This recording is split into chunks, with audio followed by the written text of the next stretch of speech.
महोदय एक उदाहरण है जो बोर्ड के सीधे कार्यक्षेत्र में नहीं आता, फिर भी वह है सामाजिक अपव्यय को रोकने के महत्व का। विवाहों और भोजों आदि में जो धन का अपव्यय होता है वह घटने के बजाय बढ़ रहा है।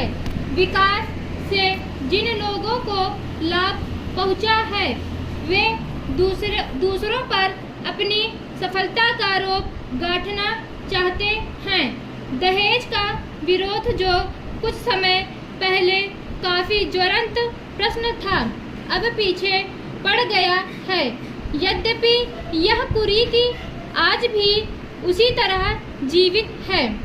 अस्पृश्यता के बारे में आज कानून मौजूद हैं, लेकिन आज भी बहुत से स्थानों पर यह बुराई फैली हुई है। लोग इसे सरकार पर नहीं छोड़ सकते कि वही इसे हटाने के लिए कदम उठाए। इसके लिए तो उन्हें स्वयं कुछ न कुछ करना होगा। विशेष रूप में समाज कल्याण के क्षेत्र में केवल सरकारी कार्रवाई पर्याप्त नहीं हुआ करती। जनता और सरकार दोनों को मिलकर एक दूसरे का हाथ मजबूत करना चाहिए और पूरे अधिकतम सहयोग से काम करना चाहिए। चेंज अपने कार्यक्रमों को पूरा करने के अतिरिक्त समाज कल्याण संगठनों को भी अंधविश्वासों से लड़ने और लोगों में तर्कसंगत दृष्टिकोण अपनाने की ओर ध्यान देना चाहिए।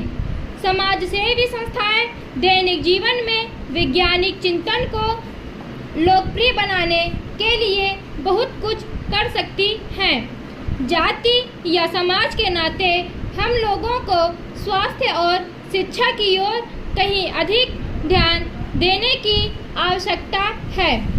इसके लिए आवश्यक है सही वातावरण, आदतें और सामाजिक दृष्टि, ताकि हमें अपने व अपने आसपास के लिए उचित सफाई, बेहतर पोषाहार और स्वास्थ्य की सुविधाएं प्राप्त हो सकें। सफाई के बारे में हमारा कुछ अजीब दृष्टिकोण है। हम अपने घर की तो सफाई करते हैं, पर कूड़ा करकट दरवाजे पर ही डाल देते हैं। हम स्वयं तो रोज नहाते हैं, पर हमारी सड़क या गली गंदी है जिसकी तनिक भी चिंतन नहीं करते। बड़े शहरों में और उन इलाकों में भी जहां पढ़े लिखे और खाते पीते लोग रहते हैं, कूड़ा करकट जमा रहता है और कोई इसकी परवाह नहीं करता। स्पष्ट रूप से यह स्त्रियों की संस्थाओं और समाज कल्याण संगठनों का काम है। समाज कल्याण संस्थाओं के लिए परम आवश्यक है कि वे समूचे क्षेत्र के सुधार के लिए आपसी तालमेल रखें। सरकारी विभागों का आपसी तालमेल भी बहुत आवश्यक है, जिससे स्थिति सुधर सकती है। सभापति महोदय, मैं वित्त विधेयक का समर्थन करने के लिए खड़ा हुआ हूँ।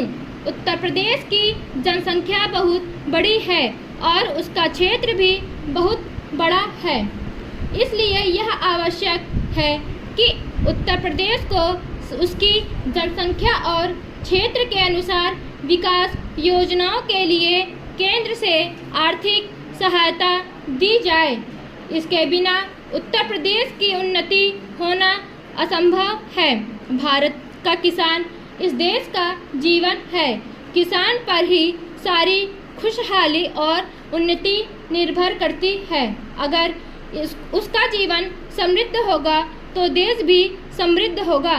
इसलिए यह आवश्यक है कि किसान के दैनिक जीवन की चीज़ें सस्ती हों और उसके खाद और कृषि यंत्र आदि सस्ते दामों पर मिल जाएं। पानी के लिए उसको भगवान की तरफ न देखना पड़े, बल्कि उसको सिंचाई के विषय में आत्मनिर्भर बनाया जाए। बस।